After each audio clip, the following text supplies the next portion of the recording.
Valley flowers ഒക്കെ ശരിയല്ല, എല്ലാം അടിപൊളിയാണ്. പക്ഷെ ഭയങ്കര അബദ്ധമായിരിക്കും, മനസ്സിലായോ? ഇങ്ങനെ കിടക്കും അങ്ങ് മല ഇടുക്കിലോട്ട് കണ്ടോ.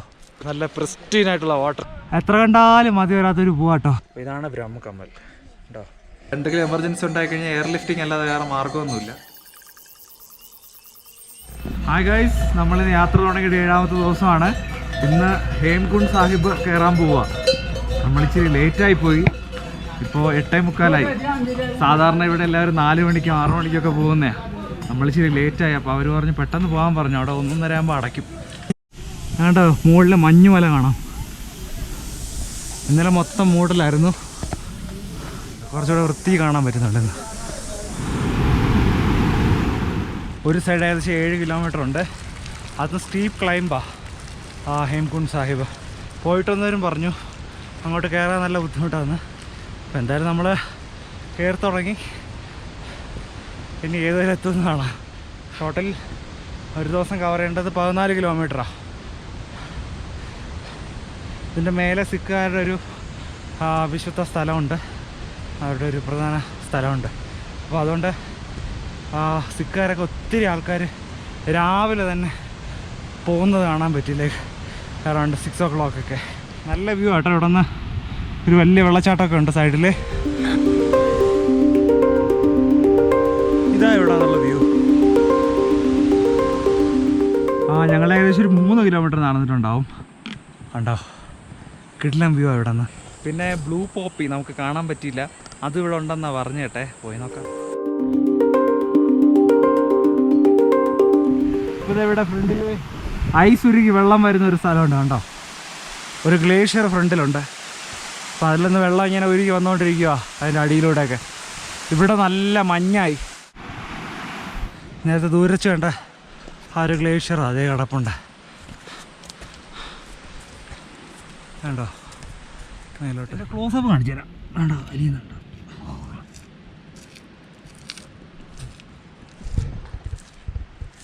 ഇങ്ങനെ കിടക്കും അങ്ങ് മല ഇടുക്കിലോട്ട് കണ്ടോ. ഇവിടെ വേറെ കുറേ ഒത്തിരി ഇനം പൂക്കളുണ്ട് കേട്ടോ, പുതിയ ഇനം നമ്മൾ ഇന്നലെ കാണാത്ത. ഇത് വാലി ഫ്ലവേഴ്സിനെക്കാളും പൊക്കത്തിലാണ് ഈ സ്ഥലം സ്ഥിതി ഉള്ളത്, ഹേംകുണ്ട് സാഹിബ്.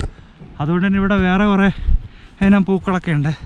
എത്ര കണ്ടാലും മതി വരാത്തൊരു പൂവാട്ടോ ഈ വൈൽഡ് പോപ്പി, അല്ലെ ഹിമാലയൻ പോപ്പി എന്ന് അറിയപ്പെടുന്ന ഈ പൂവ്. കുറേ പറഞ്ഞു കേട്ടിട്ടുണ്ട്, പക്ഷേ ഇതാ സംഭവം. മേലോട്ട് കയറുന്നതിനനുസരിച്ച് കുറേ കാണാൻ പറ്റുന്നുണ്ട്. ഇതാ ലാസ്റ്റ് പാലം.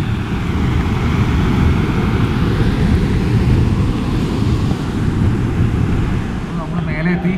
ഇവിടുത്തെ ഗുരുദ്വാരയിൽ നിന്ന് ഫുഡ് കഴിക്കും. അതേണ്ടോ, ഇവിടെ വേറെ ഒന്നും കിട്ടാനില്ല. മേലെത്തി. നല്ല മഴയായിരുന്നു, കഷ്ടപ്പെട്ട് എത്തി കേട്ടോ. അപ്പോൾ ഞാൻ ബാക്കി ഇത് കഴിച്ചു കഴിഞ്ഞിട്ട് ഇവിടുത്തെ ചുറ്റുമുള്ള സംഭവങ്ങളെ കാണിച്ചു തരാം കേട്ടോ.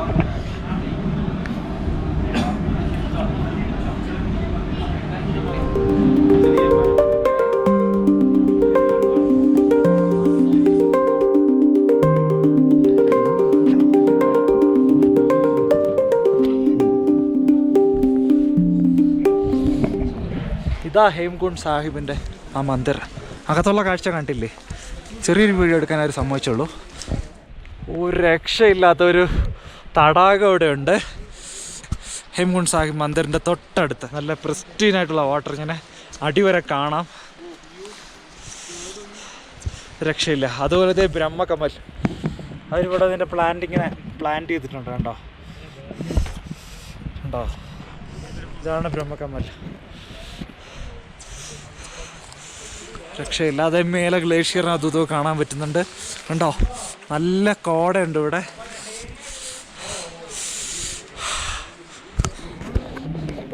പിന്നെ നല്ല തണുപ്പ് കേട്ടോ.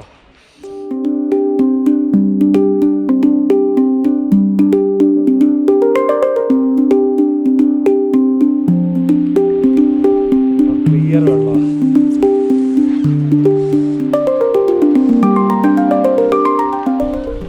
അപ്പോൾ നമ്മൾ ഇവിടുത്തെ സംഭവം കഴിഞ്ഞു. ഇനിയിപ്പോൾ ഇവിടെ ക്ലോസിങ്ങാണ്. അപ്പോൾ നമ്മൾ താഴോട്ടിനി ഇറങ്ങുമോ. ബ്രഹ്മകമലും പോപ്പിയും അടുത്തടുത്ത് നിൽക്കുന്നുണ്ടോ. രണ്ടും വളരെ റെയറാണ്. ഹൈ ആൾട്ടിറ്റ്യൂഡിൽ മാത്രം കാണുന്ന പൂക്കളാണ് കണ്ടോ. ഇത് ബ്രഹ്മകമലും ഇത് പോപ്പിയും. താഴെ ഉറങ്ങുന്ന പൂണ് കണ്ടോ. ഭയങ്കര രസമുള്ളൊരു കാഴ്ചയാണ്. മലയുടെ മുകളിൽ അവിടെ ആയിട്ട് നമുക്ക് കാണാൻ പറ്റുന്നുണ്ട് ചെറിയ ചെറിയ സ്പോട്ടായിട്ട്. പക്ഷേ ഇനി മേലോട്ട് കയറുന്ന റിസ്കി അല്ലേ. അപ്പോൾ ഇത് കണ്ടോ, എന്തായാലും നമ്മുടെ തൊട്ടടുത്ത് ഒരെണ്ണമുണ്ട്, ഇവിടെ ഒരെണ്ണമുണ്ട്. കണ്ടോ, അങ്ങോട്ട് പതുക്കെ പോയി നോക്കാം. കണ്ടോ, പിന്നെ ഇത് അപ്പുറത്ത് പോപ്പി നിൽപ്പുണ്ട് കണ്ടോ. അപ്പോൾ ഇതാണ് ബ്രഹ്മകമൽ കണ്ടോ. ഇച്ചിരി കഷ്ടപ്പെട്ട് കഴിഞ്ഞാൽ നല്ല ഫോട്ടോസും വീഡിയോസും ഒക്കെ കിട്ടും. പോപ്പി നല്ല അടിപൊളിയായിട്ട് നിൽക്കുക ഇവിടെ. നമ്മളിപ്പോൾ തിരിച്ച് ഇറങ്ങുവാണ്. നല്ല മഴയായിരുന്നു ഇറക്കം മുഴുവൻ, ഇപ്പോഴും മഴ പെയ്തുകൊണ്ടിരിക്കുക. ഹലോ, അപ്പോൾ നമ്മൾ ഇന്ന് തിരിച്ചു പോവുകയാണ്. ഇന്ന് 8ാമത്തെ ദിവസം നമ്മൾ യാത്ര തുടങ്ങിയിട്ട്. അപ്പോൾ ഇന്നിപ്പോൾ ഒരു ബ്രേക്ക്ഫാസ്റ്റ് കഴിക്കാൻ വേണ്ടി ഇരിക്കുക. ഇന്നലെ വരെ നമ്മൾ ലങ്കർ കഴിച്ചുകൊണ്ടിരിക്കുകയായിരുന്നു നമ്മുടെ ഗുരുദ്വാരയിൽ. ഇന്ന് നമ്മൾ എന്തായാലും തിരിച്ചു പോകും, അതുകൊണ്ട് പുറത്തുനിന്ന് കഴിയാമെന്ന് കരുതി. ഏകദേശം 4 മണിക്കൂർ നടക്കാനുണ്ട് അല്ലേ, 4 മണിക്കൂറുണ്ടാവും. 10 കിലോമീറ്റർ ഉണ്ട് ഇവിടെ നടക്കാൻ വേണ്ടി. വാലി ഓഫ് ഫ്ലവേഴ്സ് എളുപ്പമാണെന്ന് മിക്ക ആൾക്കാരും പറയാറുണ്ട്. പക്ഷേ ഇതിൻ്റെ റിസ്കി ഫാക്ടർ എന്ന് പറഞ്ഞാൽ നമ്മൾ ഇതിൻ്റെ ബേസ് ക്യാമ്പ് വരെ 10 കിലോമീറ്റർ ഉണ്ട് ട്രക്ക് ചെയ്യാൻ. അത് കഴിഞ്ഞിട്ടാണ് നമ്മൾ അടുത്ത ട്രക്കിംഗ് സ്റ്റാർട്ട് ചെയ്യുന്നത്. അപ്പോൾ അതാണ് അതിൻ്റെ ഒരു റിസ്കി ഫാക്ടർ എന്ന് പറയുന്നത്. എന്തെങ്കിലും എമർജൻസി ഉണ്ടായിക്കഴിഞ്ഞാൽ എയർ ലിഫ്റ്റിംഗ് അല്ലാതെ വേറെ മാർഗ്ഗമൊന്നുമില്ല. പിന്നെ ഇവിടെ ഈ നേപ്പാളീസ് ഉണ്ട് നമ്മളെ എടുത്തുകൊണ്ട് അങ്ങോട്ട് പോകാനും ഇങ്ങോട്ട് വരാനും ഒക്കെ. അവർ മറ്റേ കുട്ടയൊക്കെ പുറകിൽ വെച്ചിട്ട് കൊണ്ടുപോകും. ഞാൻ കാണിച്ചു തന്നല്ലോ വീഡിയോയിൽ. അപ്പോൾ അങ്ങനെ. അപ്പോൾ ഇന്ന് നമ്മൾ പുറത്ത് പോവാം. 2 ആലു പൊറാട്ടയൊക്കെ ഓർഡർ ചെയ്ത് ഇങ്ങനെ ഇരിക്കുകയാണ് ഇവിടെ. അപ്പോൾ നമുക്ക് വഴി കാണാം. വേറെ ഉണ്ടോ, ജനറേറ്ററിലെന്നാ ഉണ്ടാക്കുന്നത്. അപ്പോൾ നമ്മളിനി ഇവിടെ നിന്ന് ഇറങ്ങും. അതേ ഇത് കണ്ടോ, ഇവിടുത്തെ ആപ്പിളാണ് 30 രൂപയ്ക്കാണ് തന്നെ. ആലു പൊറാട്ട 60 രൂപയായിരുന്നു. സോറി, വിശപ്പ് കാരണം കാണിക്കാൻ പറ്റിയില്ല. പോലീസ് സ്റ്റേഷനൊക്കെ ഉണ്ട് കേട്ടോ. പോലീസ് സ്റ്റേഷൻ ഇവിടുത്തെ വേസ്റ്റ് മാനേജ്മെൻറ്റ് സിസ്റ്റമാണ് കണ്ടോ.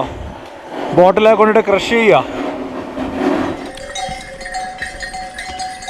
ഈ മ്യൂൾസ് ഇങ്ങനെ സ്ഥിരമായിട്ട് മുകളിലോട്ട് വന്നുകൊണ്ടിരിക്കും. ഇവിടെ ആവശ്യമുള്ള എല്ലാ സാധനങ്ങളും കൊണ്ടുവരുന്നത് മ്യൂൾസിൻ്റെ പുറത്താണ്. ഏകദേശം ഒരു 4 മാസം വരെ മാത്രമേ ഈ ഒരു വില്ലേജ് തുറന്നിരിക്കത്തുള്ളൂ. ഒക്ടോബറൊക്കെ ആകുമ്പോഴേക്കും മഞ്ഞ് വീഴ്ച തുടങ്ങും. അതോടെ ഇവരെല്ലാം പൂട്ടിക്കെട്ടി തിരിച്ച് പുൽനയിലോട്ട് പോകും. അങ്ങനെയാണ് ഇവിടുത്തെ ആൾക്കാർ പറഞ്ഞത്. പക്ഷേ അടിപൊളി സ്ഥലമാണ് കണ്ടോ. നേരെ കാണുന്നതാ ഹെലിപാഡ്. ചില ആൾക്കാർ ഹെലികോപ്റ്ററിലൊക്കെ ഇവിടെ വരാറുണ്ട്. പക്ഷെ നമ്മൾ കണ്ടില്ല. 2 ദിവസമായിട്ട് നല്ല മഴയായിരുന്നു, അത് കാരണമായിരിക്കും. ഇതാണ് അവസാനത്തെ കാഴ്ച. ഗാംഗ്രിയയിലെന്ന് നമ്മൾ തിരിച്ചു നടക്കുകയാണ്. നല്ല രസമായിരുന്നു.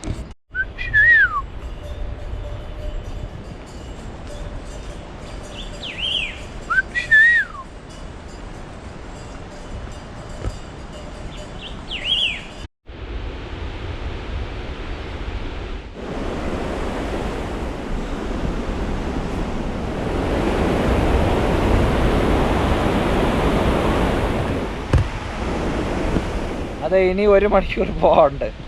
ഇപ്പം സമയം 4 മണിയായി. ഏത് സമയത്തൊന്നും ബാഗ് എടുത്തുകൊണ്ട് പോകാൻ തോന്നിയത് മനസ്സിലായോ?